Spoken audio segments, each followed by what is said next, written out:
other. You ain't gotta worry about it. Grab the magazine,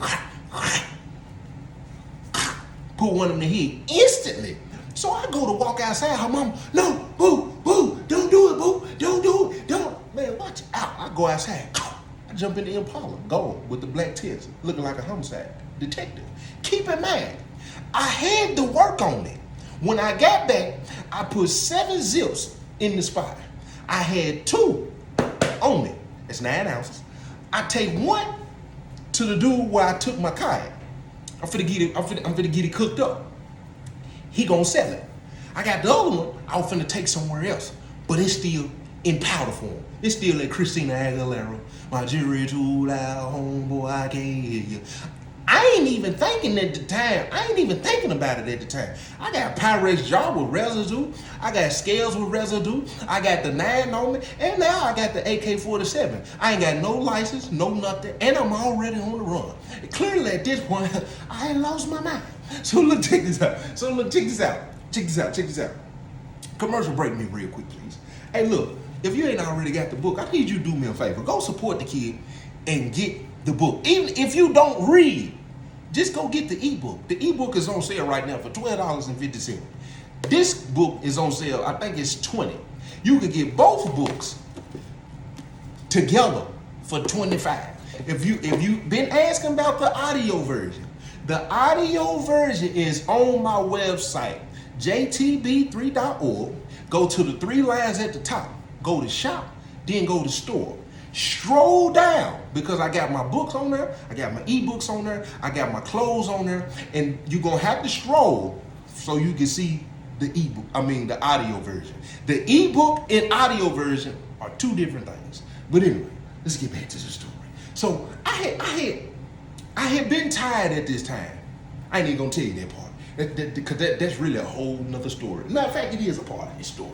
So a couple of weeks before all of this had happened, right, I had pulled up to one of my cousin's house. When I pulled up to my cousin's house, I had 2 of my homeboys in the car with me. We was in the cuts. So when we get in the house, when I walked in, I don't know, I guess because my cousin had always been around me, she said, "What's wrong with you?" I said, "Ain't nothing wrong with me." I went to the bathroom. This was probably the first time since my granddaddy's funeral I had cried. I went in the bathroom and I looked in the mirror. When I looked in the mirror, I'm looking at myself looking back, me and myself looking at each other, and I didn't like what I seen. I was disgusted. But at the same time, what I had come to realize is I was upholding an image. I was, people put you on a pedestal, they put you in a certain place. And for some reason, because of the validation that we see, the approval that you want, you don't know how to say, I don't have to be who you're saying I am. Even though I really lived the life. That's why I don't like a lot of these rappers. I don't like a lot of this stuff that go on TV and a lot of this stuff that these people be talking about. Because what they don't understand is there are people who really live that way. Like I really live that way without trying to be a gangster, without trying to make people look at me and be fearful of me or think that I was some kind of beast. I just felt like that's how everybody was living. So as I'm looking at myself in the mirror, I started to cry. My eyes started getting red, and I fell back on the wall and I slid to the bottom, and I sit there and I just cried a pool of tears. Then I was just sit there and I sit there and I was just like, man. And I got up, washed my face off real quick, and I come out of the bathroom, and my cousin asked me, she said, "Boo," she said, "You sure you all right?"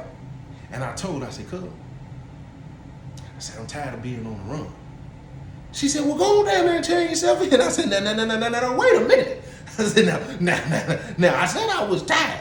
But surrendering just don't even make logical sense to me. You're telling me to willingly, voluntarily take myself down there to the police station and tell them folks to put me in jail? They gonna have to do their job. I'm just saying, cuz, I know you to death, cuz, and you always got good advice. You know what I'm saying? You always coming with good conversation and good tips. But that right there, you need to keep that to yourself. Don't you never let that come out your mouth. So look. So I go out in the car, pull out, boom.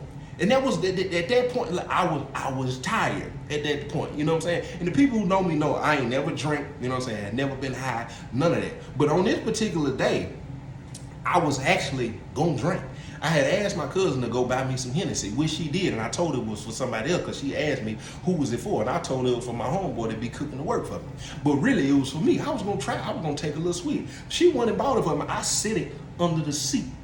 So this same liquor bottle that I'm talking about, At the time all of this is going on, when I'm walking out of the house with the AK-47, the liquor bottle is under the seat. Never been popped, but it was under the seat. I had been telling myself all day to go and get some gas. But I always went and paid my child mama's sister to pump my gas for me because I didn't like getting out at the gas pump. For one, I'm on the run. Two, I didn't like dudes to see me because I was a robber in the city. I was always causing problems. So I didn't want to get caught slipping. So I didn't want to be out in public. You know what I'm saying? I would pop, pop, pop, pop, where I had to let off some rounds. So I would always pay somebody to pump my gas. And on that particular day, I was going to drink, and I was already low on gas. So when I walk out the house, I pull off. When I'm driving, I come around this corner. And when I come around this corner, what I seen was a guy that my brother had got into a fight with, a little altercation with. If you probably seen that story on my page when I pulled the strap out on dude grandmama because she was getting in the business. Because dude who was cooking the work for my brother, he pulled some work down the drain and he ended up getting into it with another dude. But anyway, that's a whole nother story. So in that situation, when I seen dude, what I said to myself was, I'm gonna come back around this corner and I'm gonna go ahead and let him have it. So when I drove down the street, I gotta go and make a block, which means I gotta go back around the street or on the street where my gal lived.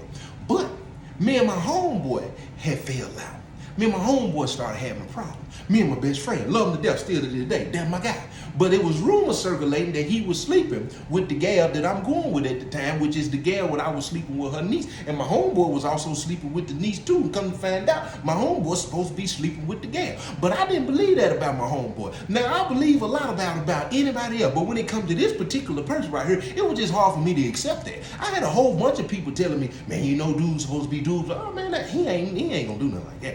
And then not only that, I'm funding work at the time. You know what I'm saying? I helped him pay for his box Chevy. You know what I'm saying? He had the round body, I had the box. You know what I'm saying? That's my guy. That's my dude. You know what I'm saying? How many of y'all got, you know what I'm saying? How many of y'all got people in your life where it's like, man, they not gonna do that.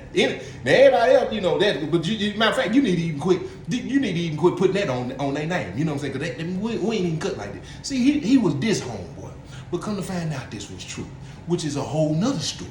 But look, check this out. So I'm coming around this corner. I'm finna go back out. I'm finna go back up here where I seen the dude that my brother got into it. I'm finna let off rounds. I'm finna hit everybody out here. I don't even care. You know what I'm saying? So my homeboy was helping somebody move their car, which had ran out of gas.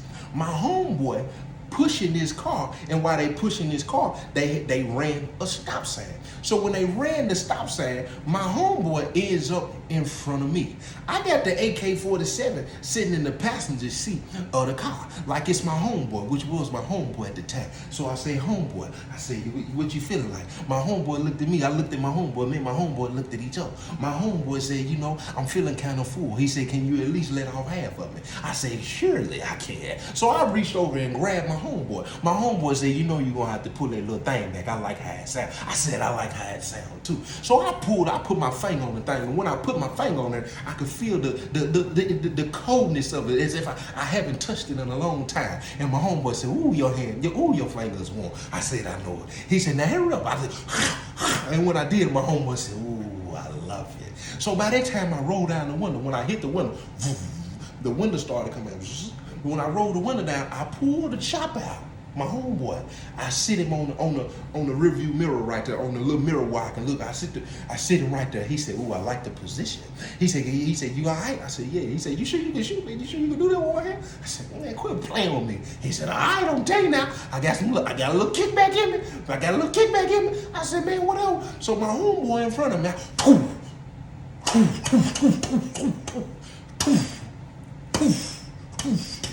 I let out about 8 to 10 rounds. They go through the back window of my homeboy car. I can see the glass. And he got his brother in the car with him. The car swerved off. When the car swerved off, his brother proceeds to jump out of the passenger side window. So when his brother was trying to jump out the window, and I seen the car swerving off about to hit another car, I literally thought I had sent my homeboy upstairs.